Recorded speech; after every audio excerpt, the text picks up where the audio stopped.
On revient sur la situation très particulière de l'école Saint-Maxime à Laval. Elle était intervenue là, déjà lorsque le débat sur la laïcité dans les écoles avait été mis de l'avant. Fatima Aboubakar, directrice de garderie. Bonjour, Mme Aboubakar. Bonjour, Monsieur Dumont. Je me souviens de vos commentaires sur ce qui s'était passé à l'école Bedford, ce que vous avez vécu vous-même en service de garde. Vous êtes à Laval, là. L'école Saint-Maxime, c'est chez vous, là? Oui, c'est chez nous. Et en plus, j'habitais, moi, le quartier Chaumédé. Et, et ça fait quelques années, j'ai déménagé de Chaumédé depuis 2011. Et je peux dire qu'à Chaumédé, oui, il y avait du communautarisme, mais on avait quand même des écoles où on a eu vraiment un excellent accueil, des enseignants de haut niveau qui... Moi, j'ai des souvenirs jusqu'à maintenant des enseignants de mes enfants dans les écoles de Chaumédé. Ils accueillaient des enfants de différentes nationalités, différentes langues. Ils leur apprenaient la francisation, les classes d'accueil. C'était des enseignants qui faisaient des miracles. Je peux pas dire que je suis surprise encore une fois parce que quand même on le voit venir et croyez-moi, ça va être beaucoup plus que Saint-Maxime. Il va y avoir d'autres écoles et d'autres écoles. Mais vous avez parlé de communautarisme, donc c'est ce que vous voyez, c'est comme dans une école où il y a des groupes qui sont homogènes, l'enseignant, les élèves, la forte majorité viennent d'une même communauté, ont une même appartenance religieuse, donc ça l'emporte? Ben, à l'époque, ça faisait pas de dommages parce que tout le monde, il y avait pas cet aspect religieux qui était très très présent. Moi, je me souviens des écoles primaires, surtout à Laval, mais Saint-Maxime, on entendait parler déjà. Depuis 2011, on entendait parler déjà de Saint-Maxime, que les jeunes arabes, bah, il ne faut pas qu'on dise que je suis raciste, je suis moi-même arabe, juste pour arrêter ceux qui vont m'accuser tout de suite. Donc, il y avait des jeunes arabes qui commençaient à rebeller un petit peu, mais les enseignants, on ne peut rien leur reprocher au niveau de leur pédagogie à l'époque. Je crois que maintenant, la peur d'être étiqueté de racisme freine beaucoup d'interventions. Et puis, la non-application de la laïcité, c'est aussi dû, je crois, à la peur des enseignants de le faire prévaloir. Donc, à mon avis, même s'il y avait des communautés à l'époque, ça allait quand même un petit peu bien.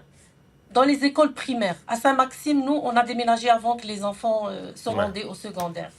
Donc, Comment on dit qu'on va renforcer la loi, le ministre qui dit ça. Bon, vous l'avez oui, dit tout à l'heure, vous êtes vous-même arabe, mais c'est pas ça la question. oui, À l'école Bedford, on avait su qu'il y avait des oui, enseignants maghrébins qui avaient été tassés par le groupe dominant parce qu'eux, ils voulaient pas mettre oui. la religion dans les écoles. Alors, c'est vraiment une question de motivation ou d'espèce de prosélytisme religieux qui, tout à coup, Oui. s'installe. Est-ce que, tu sais, même si on renforce les lois, est-ce que vous avez l'impression qu'on va être capable de faire changer des gens de mentalité, de les faire rentrer dans le rang, de les faire accepter, bon, ben, on est au Québec, fait que, tu sais, la religion, on va faire ça à la mosquée la fin de semaine, on va faire ça chez nous, mais pas à l'école. Est-ce que vous pensez que c'est possible de faire rentrer tout le monde dans ce moule-là?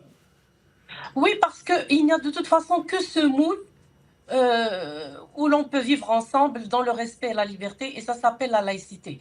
Donc, moi, l'image qui m'est venue depuis l'école Bedford, depuis les expériences que je vis aussi à Laval, à tous les jours pratiquement, c'est, j'ai l'impression que c'est comme une carie qui est en train d'attaquer la société. Il est en train de se propager tranquillement. Il est en train d'atteindre le nerf viral de la dent. Il est en train de se propager. Il faut vraiment appliquer la loi sur la laïcité et le cas échéant légiférer comme l'a dit Monsieur le ministre. L'application de la loi avec l'explication de l'étendue des conséquences que ça peut avoir ne pas respecter cette loi de la laïcité, oui, ça peut arrêter des choses. Mais il faut aussi former tout le monde, former les employés, former les directions et leur donner aussi ce petit pouvoir de, de ne pas avoir peur de parler. Il Ouais. faut vraiment commencer quand quelqu'un est étiqueté de raciste, il faut tout de suite faire des poursuites et demander pourquoi et comment et c'est quoi les cas Mhm. concrets parce que c'est devenu vraiment fatigant d'entendre ça. Ouais. Le monde, ils sont plus capables de parler. dès qu'on parle, c'est du racisme. Ça ne doit pas être comme ça. C'est pour ça que les enseignants, ils ne sont pas capables de parler. Moi, je me souviens, à l'école secondaire de mon garçon, mais à Laval, mais c'était à Polyjeunesse un jour. Il a parlé, ça fait longtemps, ça fait déjà des années. Il a parlé de quelque chose rapport avec l'islam. Et tout de suite, il a tourné la tête vers mon garçon en s'excusant. Et pourtant, c'est juste... Il n'avait même pas à s'excuser. Moi, j'ai contacté le prof, c'était prof de la science. Il fallait pas qu'il s'excuse. En plus, mon fils s'est senti mal parce qu'il m'a dit, mais pourquoi il me parle comme si j'étais un radical islamiste alors que moi, je donnais toute une autre éducation. Donc, on est tous en train de payer quand même les dégâts de tout ça. Mais il faut dire les mots tels qu'ils sont parce que aussi, moi, parler de religion, je m'excuse, je vais être attaquée aussi, encore une fois. Mais c'est l'islam qui pose problème ces derniers temps. L'islam radical, l'islam politique, appelez-le comme vous le voulez. Mais c'est ça qui est bruyant ces derniers temps. Et c'est ça qui cause des dégâts.